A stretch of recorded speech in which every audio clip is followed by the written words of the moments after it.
All right, long overdue, highly anticipated.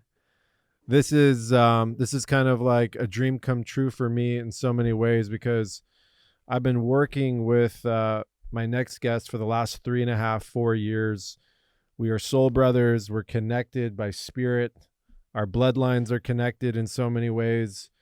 He's one of the most beautiful souls that I know inside and out. Honored to call him a friend and brother. And here we are on Wake the Fake Up, another world number one athlete, Mr. Novak Djokovic. Welcome to the show. How are you, brother? Thank you so much for having me. I'm great. When I received an invitation to be part of your show, I was stoked. I was thrilled. We always have some great conversations. So can't wait to start. I'll try not to get us in trouble this time, or you try not to get me in trouble. It's interesting times out there, to say the least. Yeah. And the way I'm looking at everything is this is kind of the great reset in so many ways. We've been going so fast for the last 100 years, nonstop, and all of a sudden there's a reset. And everyone has to kind of step back for a second and evaluate their life, evaluate their family and friends, evaluate their health and their position in this world. That's something that you had to do as well. And being, world number one athlete, being at the height of your career, what has that been like for you? Well, I think I was beautifully said. I think obviously, people dying around the world and this world experiencing crisis is not something that we like to see. And obviously I empathize with all the people that are struggling, losing their jobs, losing homes, separated from their families, etc. There's just so much going on in the last 12 months, and it's hard to comprehend really what's behind all of this. And I think there's a lot of confusion. But in the end of the day, I think if we see things from a bit of a larger perspective, to some extent, this is a positive experience because it forces all of us to look inwards and to really understand how we want to take our lives forward, and not just ourselves, but also our closest environment, our families, our communities, our countries, and just how we want to treat nature and how we, understand what really truly matters. Because what I find always very intriguing is when you speak with people about what really is the most important thing in life, they say it's health and family and happiness. But, realistically, how many people really in this planet live truly to those values that they want to represent? They don't, I don't think that majority really is healthy and is really truly happy. And I think that should make us wonder and should concern us a little bit. And it should, we should all ask ourselves some big questions and, what's going on and how we reset ourselves. That's the right word that you used. I think the reset is coming whether we like it or not. And I think that the new wave of consciousness is already here, and it's just depends really how we go about it, whether we embrace it, whether we accept it, whether we live in denial and just refuse to really and be ignorant of the change that is obviously happening from inside out and from outside in, both ways, I think. So speaking about my own experience at the start of this craziness back in March 2020, I was actually in States. I was very close to you.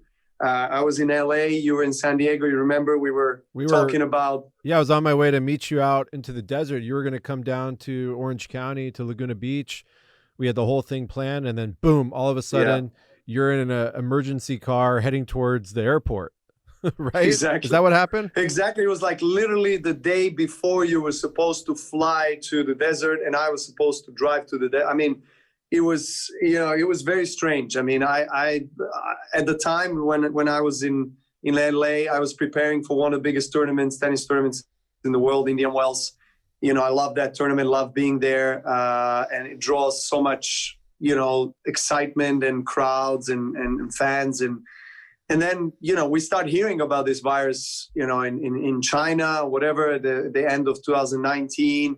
But no one really thought that it's going to take the world by storm. And next thing you know, the world is locking down, and we have to go back home and try to find a way to our families and at least be with our close ones. So that's what I've done.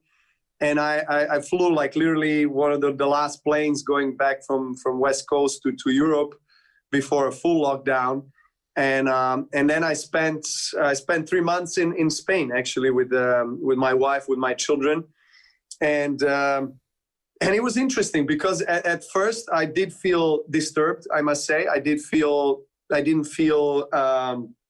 calm mentally in the first 10, 14 days, because I started off the season, I didn't lose a match, I won 3 tournaments, I was on a roll. I was feeling so confident. And as a professional athlete, once you ride that wave, you don't want to let it go. And I felt really good about myself, and mentally, physically as well. I was motivated. I remember I remember you were in a complete flow state at that time. And, yes. And we saw it all. I mean, it was like nonstop. And then to have that immediate pattern interruption like never before. Must have been tough. Please explain more what you were feeling at that time while you were in Spain. Yeah. Well, first of all, I was feeling happy that I came back home, and I was, close to my kids and my wife, and then, I was, so to say, more comfortable from inside, knowing that I'm with them, that whatever is happening, that I'll be with them. But then the other side of me, the professional tennis player in me was like, okay, what's going on? When is this going to stop? Like, how am I going to practice? When am I going to play my next match? How is this going to affect my current state? I did go through a lot of different patterns of thinking, even though I do, consider that I myself someone that works hard as well, mentally and emotionally, as much as I work physically.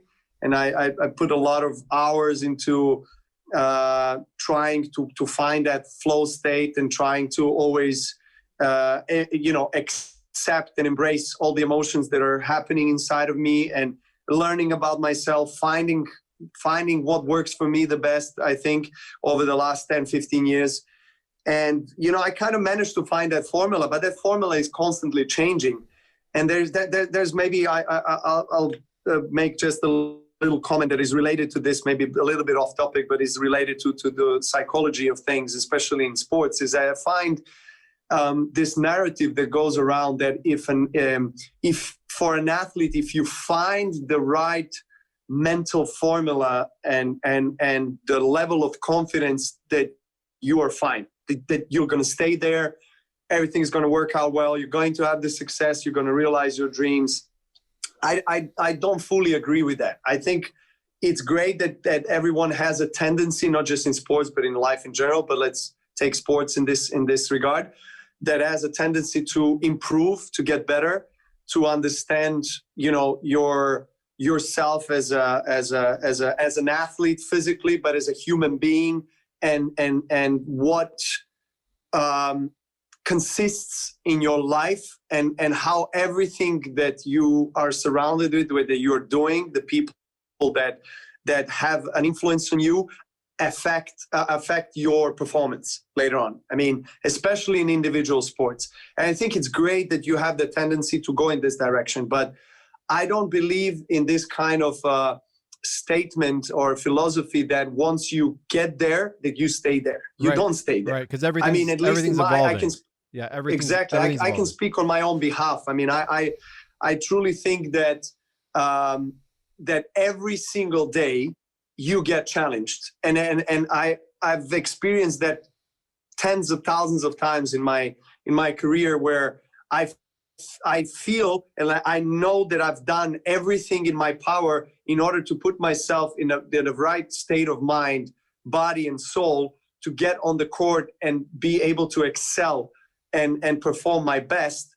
And I know that I have the experience that gives me confidence to know how to cope with the certain pressures and situations on the tennis court. And I still experience something that I probably experienced every single time from the first professional match, which is, these jitters, these butterflies in stomach that excite me, but at the same time paralyze me. And I have fear. Everyone does have fear. And I think that there's this conception of like, you got to live fearless, fear should not exist. There is no room for fear. It's okay. It's fine. Yes, we all are heading in this direction. We all want to live fearless. Absolutely. But I don't believe that once you reach the state where you have no fear, that you never experience fear anymore. I don't agree with that. I at least in my own case, I had fear. When I came back from States, or like how am I going to play post whatever this is when this is finished with this virus? How am I going to balance myself and at home with a family and my own professional needs? How is my team going to contribute to me or not contribute to me, face to face or not? I mean, what's going on with the world? As anybody else, I did have my insecurities, especially at the beginning in the first couple of weeks. And then I just, I did my work, and I just kind of mentally embraced and accepted the fact that we are living this reality, that whatever is this reality is shaping into. And I just accepted it, and I went with the flow in a way. And then for the next couple of months, I was, enjoying my time at home. I just want to say one thing. Yeah. I really appreciate the fact that you're being so open and so candid. In today's, athletes, in today's celebrity world, you hit it right on the nail. It's about being fearless. It's about being overly confident. There's a machismo energy to it.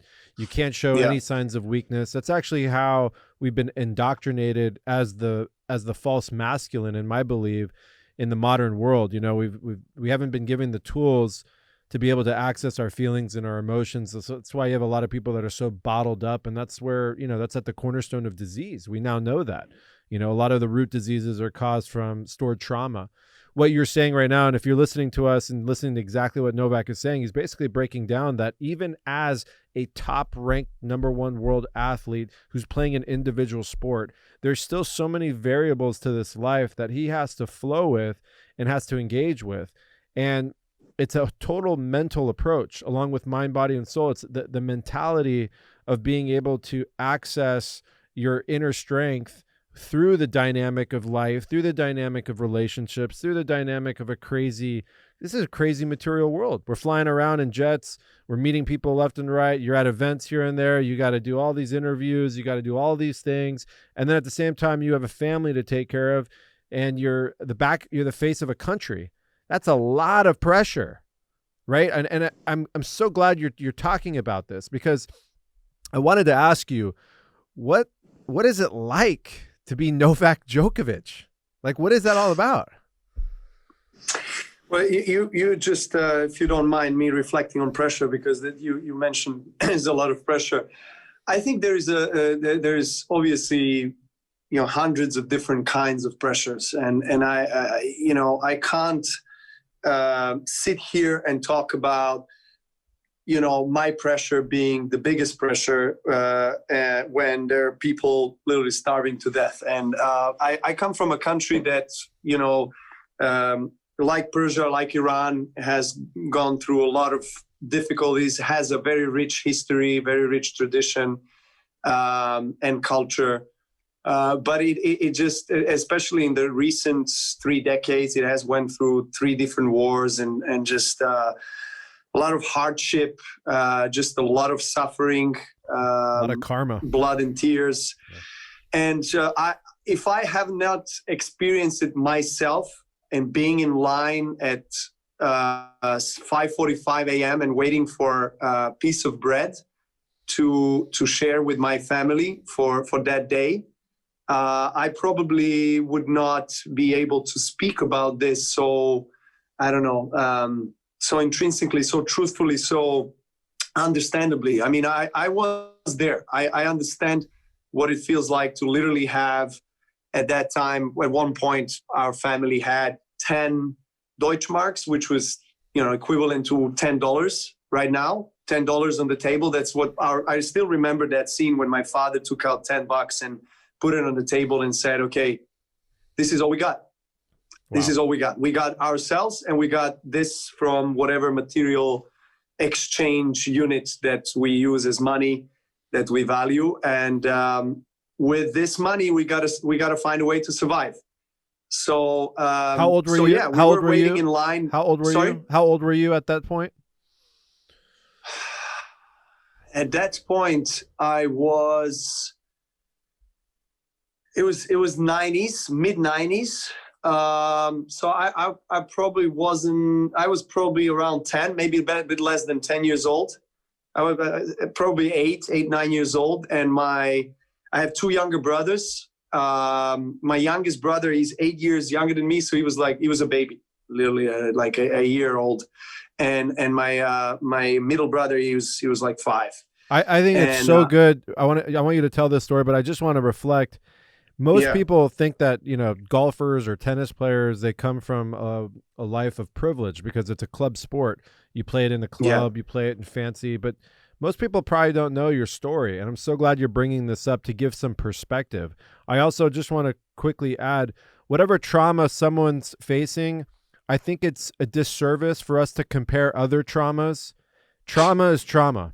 So if one person's dealing with some kind of trauma, it doesn't mean that you have to negate yours because you're living a different lifestyle right now. That is so key. If you're listening to this, you don't have to compare yourself to everyone else or someone who's, walking on the streets or anything like that. Your trauma is significant to you. So don't push it away. Don't drown it out. This is a key aspect to preparing yourself to move forward in life. Please continue, Novak. That's wonderfully said, Chervin. I think that's, so important that people don't live in denial or neglect their own traumas and their own emotions just because they were maybe born in a wealthier family and someone else constantly puts blame on them that they cannot speak about their own emotions and traumas just because they were more fortunate in a materialistic world. But in the end of the day, I mean, you and I know there's so many people around the world that we don't think material world is the priority, is what this whole human experience is. So we live, with our souls, with our spirits. And that's why, I personally also resonate with that. And I know that this is something that is far more important than, how much money, cars or houses I have. So exactly. Speaking about that experience back in the days, that actually gave me, I think a great appreciation for whatever was coming up later on in my life. So I sit here talking to you, and I always try to, verbalize this and speak about this kind of past experiences for me, because by doing that, I not only share it with people with a great sense of heart, but also with a great reminder of, what I've been through and what life can really be, if we see it from a materialistic perspective and point of view. Life can change in a day, right? I mean, if you rely completely on the wealth, quote unquote wealth that you have, and something can change, whatever, economies, financial system can collapse, you lose everything. And then you also lose yourself because you are fully reliant on what you have in the material world, which I constantly try to remind myself as I experience today wonderful abundance of wealth in a material way and success and everything that tennis world and tennis success has brought to me over the years. I try to remind myself when I'm at the top of how important it is to keep on working spiritually, keep on reminding myself of the true values in life, because then I'll truly experience the happiness and intrinsic fulfillment. And one of the main reasons why I keep on playing tennis at this level, even though I've been fortunate to achieve a lot, is because I feel tennis for me is a battlefield, not just externally but internally for me, because I relive some of the old traumas and patterns and angers and anxieties and those kind of emotions that I resent and that I am ashamed of, and at least I'm not anymore, because I learned over the years how to accept. And even though at the moment when I break the racket or swear on the court or scream or do something that I'm not proud of, because I know there's, first of all, my children watching and a lot of, kids around the world. But then in the very next moment, how I react to that to me is a key. And this is where I feel all that work that I put in, to be honest, over the years is paying back, where my reaction to that is not putting myself down, but rather accepting and loving myself and saying, it's fine, I forgive you, and you move on. And that's it, because I'm not afraid to say, I'm flawed. I'm a flawed human being. I have my mistakes and my errors and my trials and tribulations. And it's fine. I go out naked, so to say, out in public and say and do what I feel. And I do get slammed in the media for that. I keep on getting slammed, and my agent lost his hair because of that. I still I still am true to myself. This is pure gold. This right here, this is everything. This is the fabric of our reality. This is the ether. Everything you just said are actual answers to questions that I had for you that I really wanted people to hear. So you're out there, you're reliving trauma on the court, because the court brings you to such highs and such lows, and you're embodying your truth on the court, for better, for worse. Yeah. Now, what we have to understand is that tennis is a gentleman's sport, right? Gentleman's sport, whatever they call it.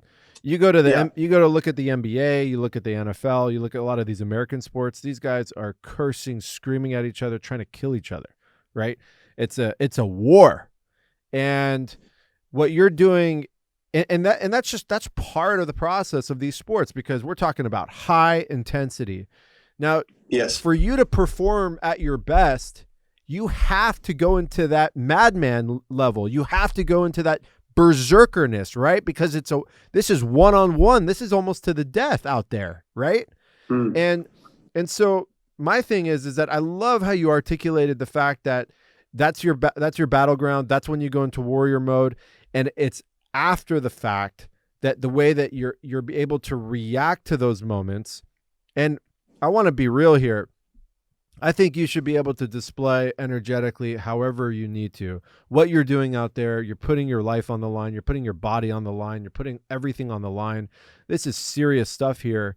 And for you to have to limit that in any way is such a disservice to yourself and a disservice to the game of tennis, hands down, in my opinion. I think that's really what drives the people to watch and to embody sports. Why do people watch sports? They watch sports because they're reliving their lives, they're reliving the experience, and they can psychically put themselves into the players' minds and hearts and feel into what they're feeling. If you were just a robot out there with no emotion, you didn't care, first of all, you wouldn't even be at the level that you're at. Second of all, there'd be nothing to talk about. There'd be nothing to learn. There'd be nothing to experience. So I love the way that you articulated that. And I love also how you're able to shift after the fact and be able to pivot yourself to really create balance in your life and look at yourself in the mirror. And you're the one that has to you're the one that has to look at yourself in the mirror every night. You're the one that puts yourself to bed and feel good about yourself. So I just want to commend you on that. I thought that was absolutely incredible. And I really just experienced and learned a lot. I know that tennis is a mental game. And so my question is, do you feel as mentally strong now than you felt, let's say 15 years ago at the beginning of your career?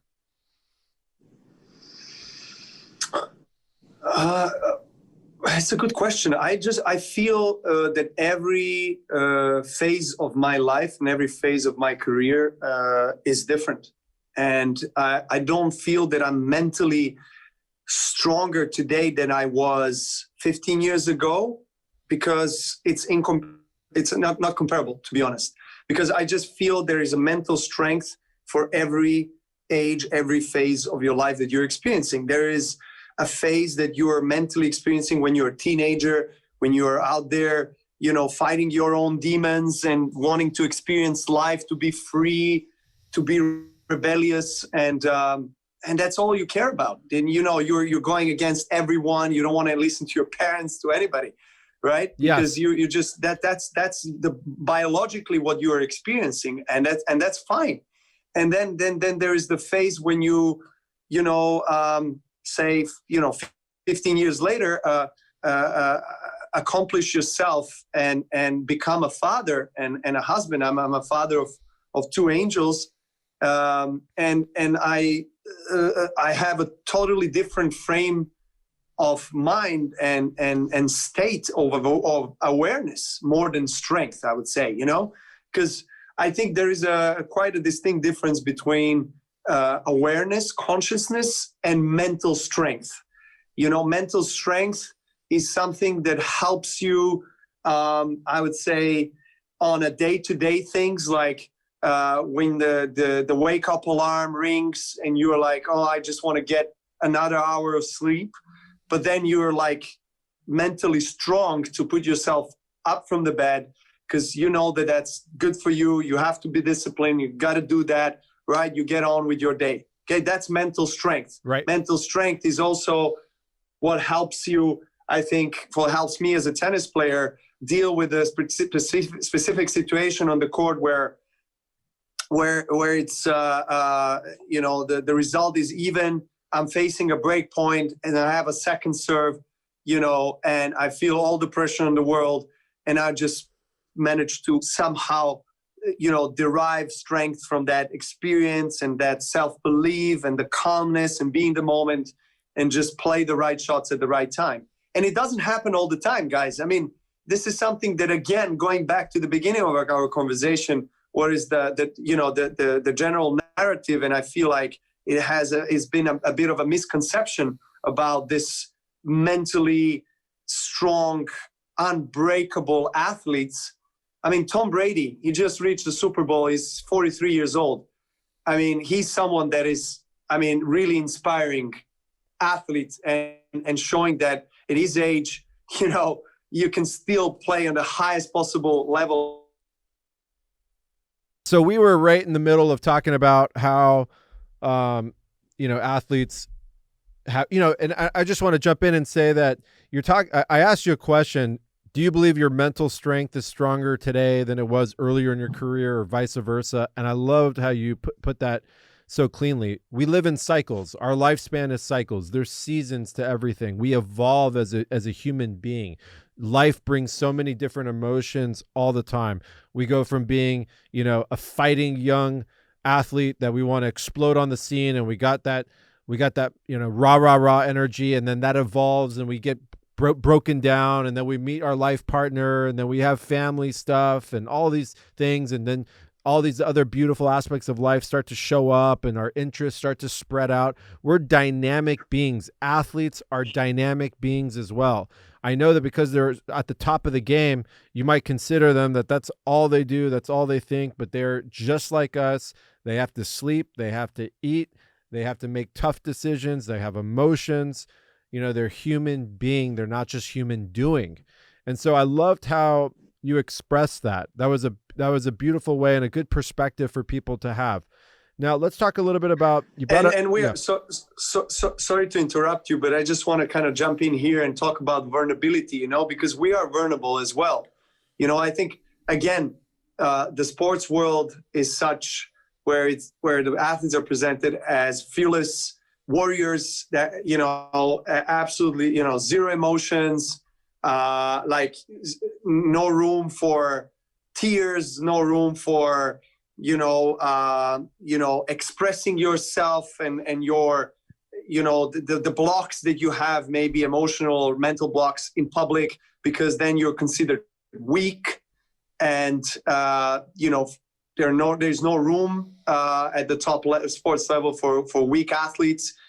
So I think athletes started to realize that misconception, I feel like, and then start to go out. I mean, of course, there's still, I feel like, majority of the crowd out there in the sports world is still, thinking and behaving and acting in this kind of perception of, fearless, hungry warriors.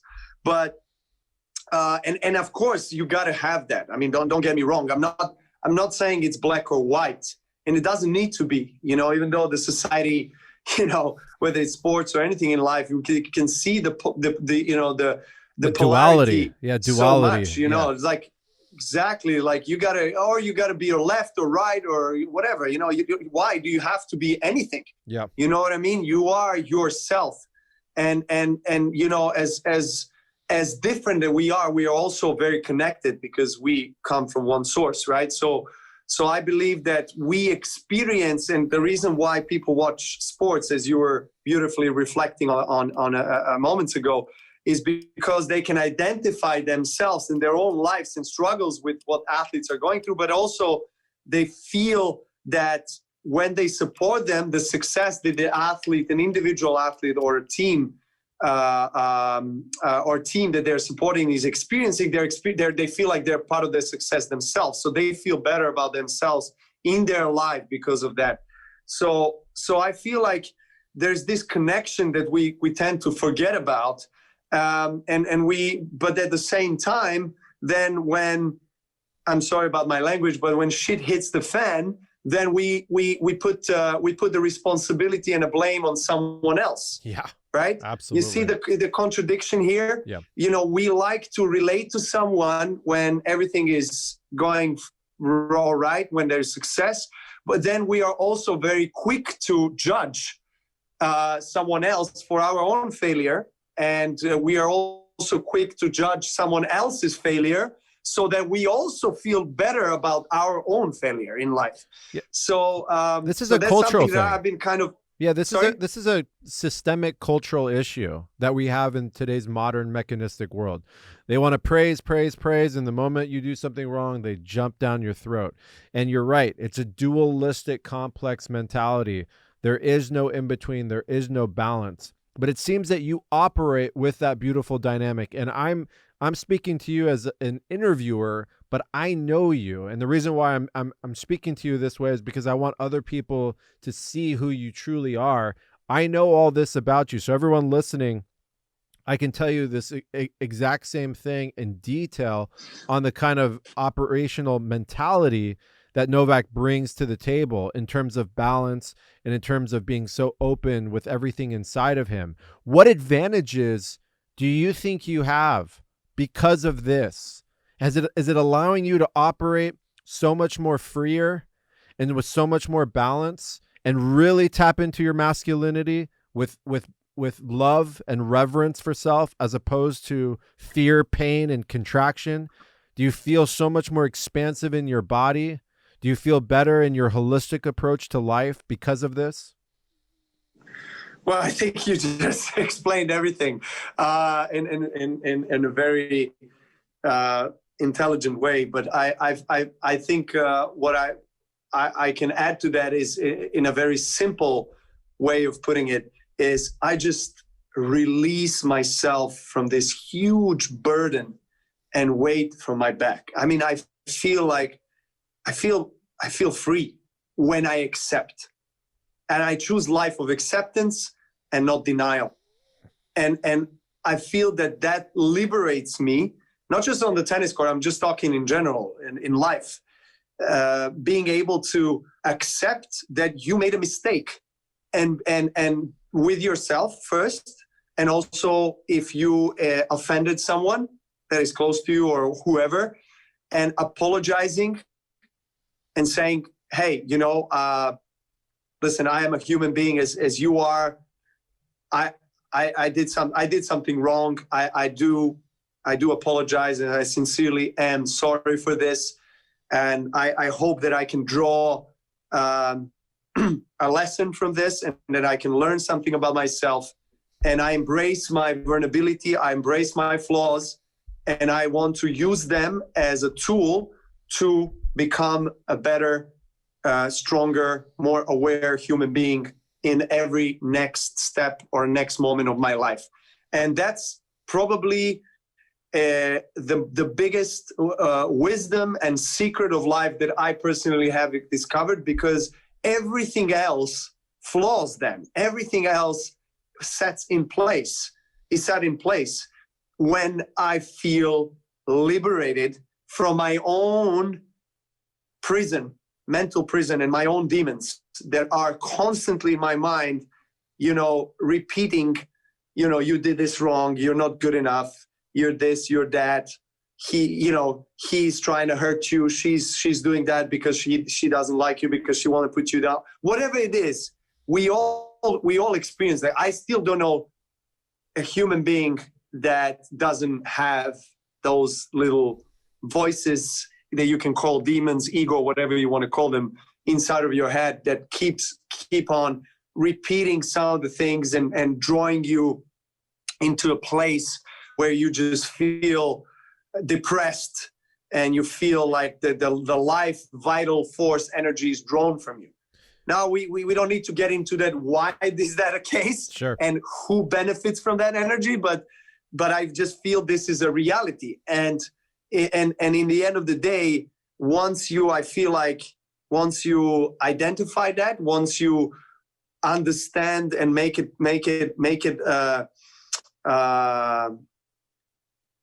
alive, meaning it's there and you identify it, you embrace it, and you say, okay, it's part of me, fine, okay, but I'm going to choose to see that I have the tools to lead my life the way I want to lead my life.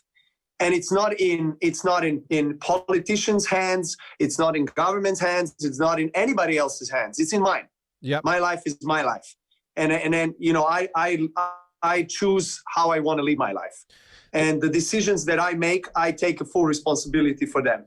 And that's something that, a responsible, mature human being would say, but not many of them would do, to be honest. Right. I don't see much of a follow-up. Right. So when you see people following up, and actually when they do as they say, right? And then those examples are really great examples, inspiring examples, and people that you want to look up to, and people that can do, say, show things that you can use in your own life and be better. I think that's exactly what it means to be a role model.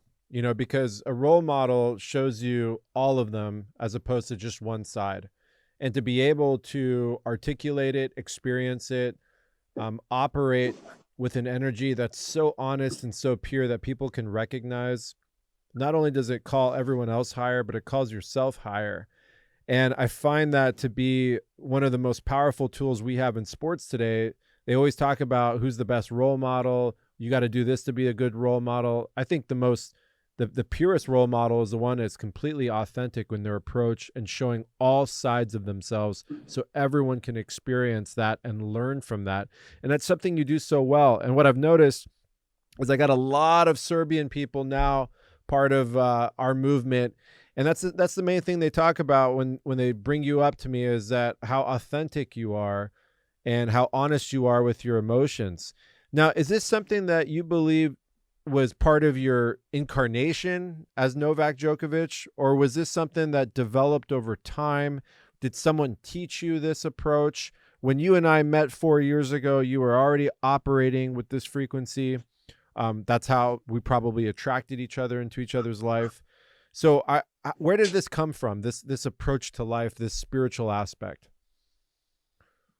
Well, I feel like we all come to this life with some predetermined missions and goals. I feel like that our soul chooses to do. So I do feel that part of it is there.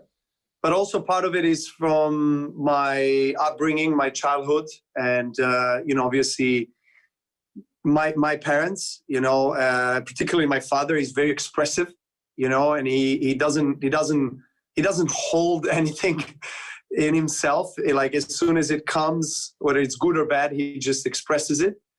And I think that I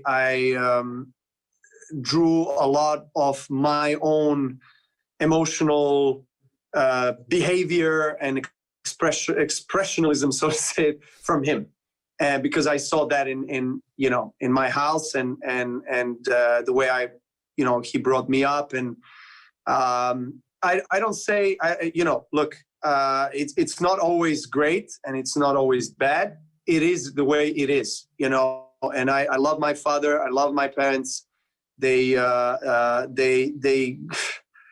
I mean, the amount of sacrifice that they made when I was young, and my brothers, for us to live the life that we live at the moment is just unprecedented. It's just incredible. So I am eternally grateful to both of them for the incredible energy, sacrifice, support that they gave to me and my brothers, and now and forever.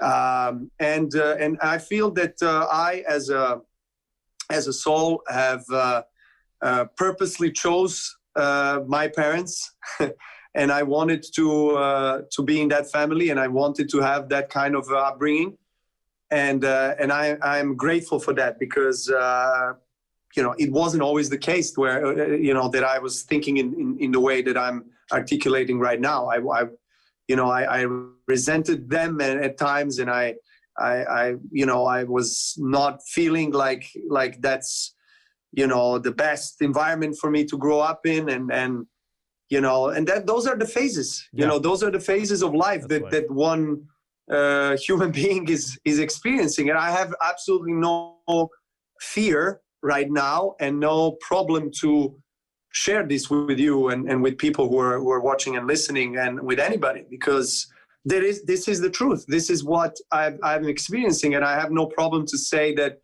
at times I didn't like the way my father behaved towards me or towards my life, and there are times when I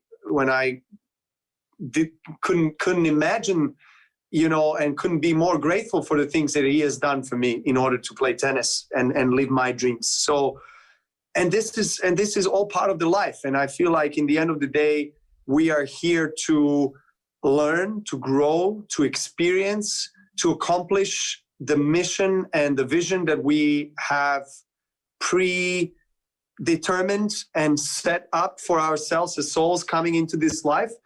But in order to accomplish that, we have to understand what that is, first of all, because I feel like a lot of times we all are in this fog of confusion, and we lose our compass, and we don't know who we are, where we are, why are we here, how are we going to go about our lives in order to achieve whatever we need to achieve. And then obviously society draws us to the material side of life. And that's why we get drawn into all this material achievements and goals. And when we achieve, we don't feel that we are really fulfilled and happy. We feel like it's only a temporary fix, so to say.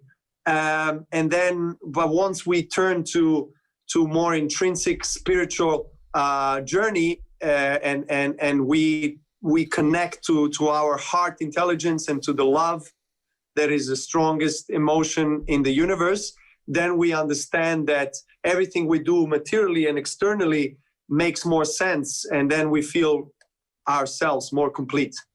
Yeah, I'm with you on all that. Obviously you and I have the same belief systems across the board. Identifying yourself in terms of materialism is only short-lived and will never allow you to reach higher levels of attainment and higher levels of love and be able to develop those inner faculties of empathy and awareness and inner growth. I also love that you brought up that you believe strongly that you chose your parents. So if you're listening right now, that there's a level of mysticism to that, but there's also a level of mastery, applied mastery, that you can take onto your life. If you could just work on the mentality or the experience that you chose your parents, for better for worse, to be your guiding light as you came into this world, it will allow you to take a lot of the experience and a lot of that trauma and move it and navigate it as medicine in your life. And what do I mean by as medicine? As things that you were able to grow with, and challenges that were designed to basically enable you to be the person you are today. And everyone has an intention in this life. Everyone came here with a purpose. And we're in the heightened level of materialism in terms of the energy that's in this time zone that we are living in today. Before, it was monotheism, which was one faith. Then it was polytheism, which is multiple faiths. Now we're in materialism, where science has taken over as the new religion. And I think it's just such a dry aspect of looking at life. There's so much more beyond, what you can smell, touch, feel, and weigh. And there's so much energy in there. Now, we don't have to go down that deep end, because that's a whole nother conversation, but it's good that people can hear these things and these concepts and maybe apply it to their life and free themselves a little bit. This is ultimately the philosophy of freedom and becoming sovereign. So what I'm getting from you, Novak, is that you're operating with full sovereignty in your life, and it's working out for you. So let me ask you, what's some of the biggest challenges you've ever faced, or one of the biggest challenges you've faced in your career, and how'd you overcome that?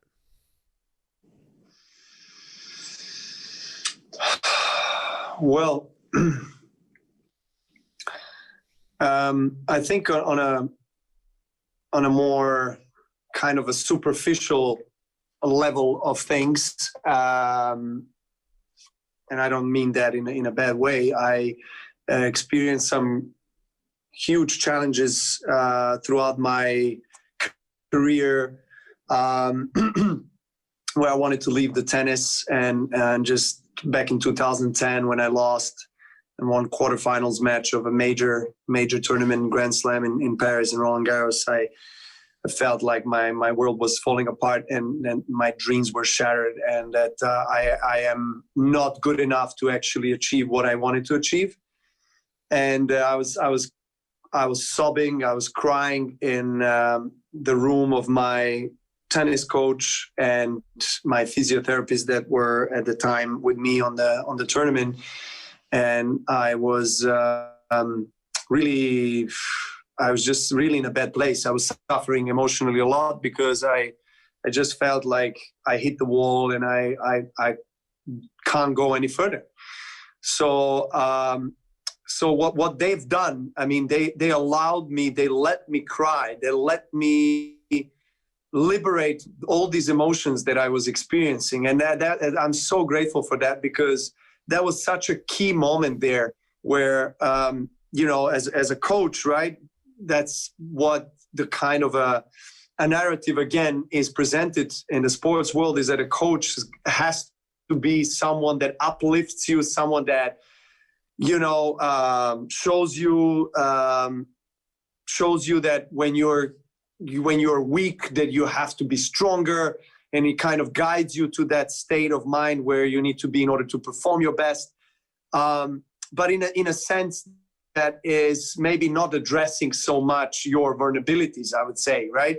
But for me, the best coaches of any sports were always the ones that really were there for you as human beings, as friends, as shoulder to lean on, to cry on, and the people who could actually, understand you and allow you and just support you to spill your guts out when you need to spill your guts out, right? Hold space for you and just keep it exactly. So that's what I experienced, and I'm so grateful, because at that moment I felt like I was not alone. Why did you hit that wall? Why did you hit that wall? What happened? Did you have a succession of losses? Were you injured? Was there things going on outside of tennis? How did you get to that point? It was a combination of things. I mean, different factors. I was also going through some injuries, and I was not achieving what I was intending and or expecting myself to achieve. And Had that's you already a key been? word. Had you already Expecting. been world number one before that? Were you already at the top? No, Oh, so you hadn't been there yet. Okay, okay, no. I okay. did win a slam. I did win Australian Open back in 2008.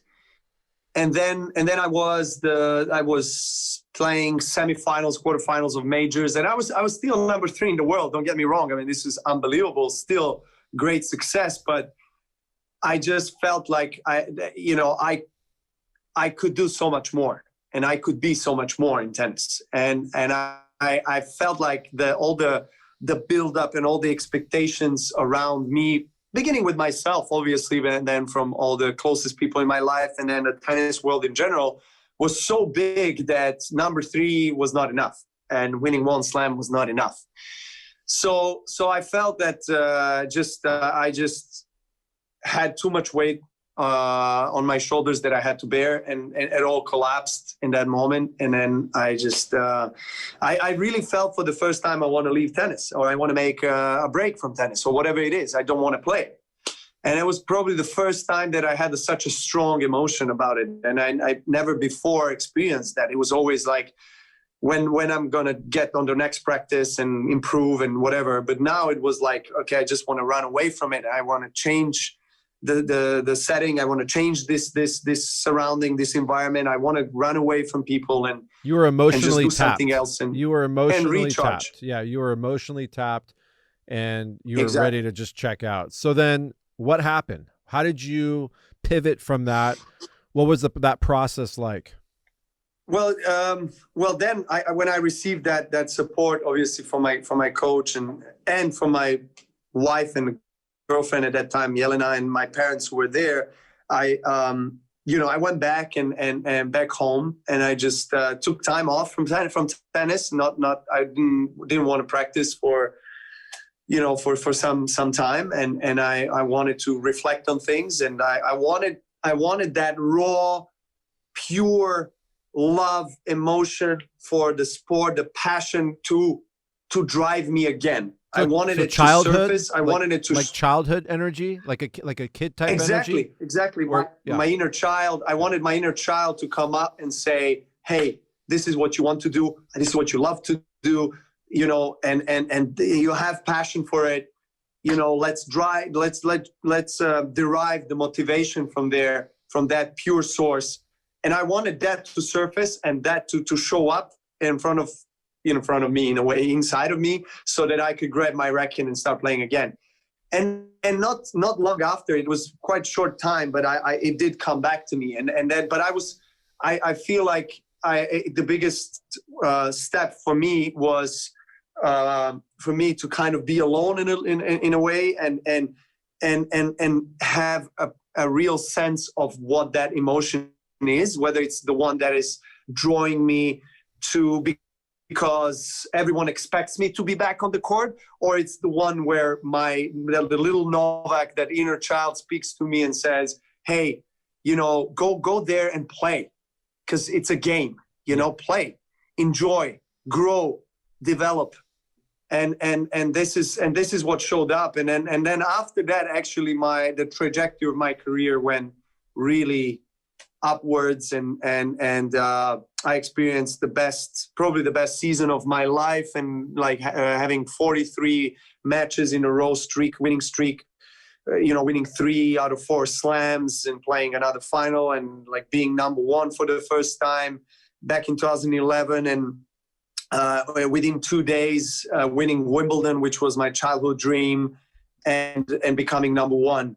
And having 100,000 people on the streets in Belgrade, welcoming me and celebrating with me. I mean, it was just one of these moments in life that I'll never forget. That I'll always remember with a smile and always appreciate, because. But I learned to. I think at that time I really learned to appreciate the journey more than destination, if you know what I mean. Oh yeah. Because it was always about, in sports, it's always about the destination. It's always about, what is your goal? Where, what do you want to do? What do you want to achieve? What do you want to realize? And, of course it's important. I am all for long-term, short-term goals. But if you don't know how to embrace and enjoy the journey, then every day will be work for you, where you feel you are dragged every day to exert energy rather than standing up with motivation, with a sense of purpose, and being inspired to and grateful to work out, to have a healthy body, to have an opportunity to grow and improve as an athlete and as a human being. This is the most important aspect to life, in my opinion. People always ask me, Chervin, how do you do this? How do you get to this level of mastery? How do you get to this level of health? How do you find true happiness? All of that. And I feel like the way that this matrix is designed, the way that the Gregorian calendar is, where we have January to December, and then we have 52 weeks, and then we have, you know, all the months, and then all the weekdays and weekends, and all these schedules and tournaments and holidays. It takes the human being out of the present, and we lose the intention of every moment and every breath. I mean, we're not even thinking about our breath anymore, right? We're so stuck on what's happening in this alternate future that it takes us out of the element, so we can't even enjoy the now. And what you're saying right now really, you know, speaks home to me, because it's really how I'm trying to live my life every day. And what I've noticed is that my years have actually slowed down, where it's cliche to hear people say, you know, as you get older in your 20s and 30s, you know, time seems to speed up. Well, it starts to speed up because they're stuck in that rigmarole everyday life that's happening the same thing over and over, and they're not even present for the ride. And that's everything. That's where the gold is. And that's honestly, that's probably the reason why you're able to achieve the success that you have, is being present.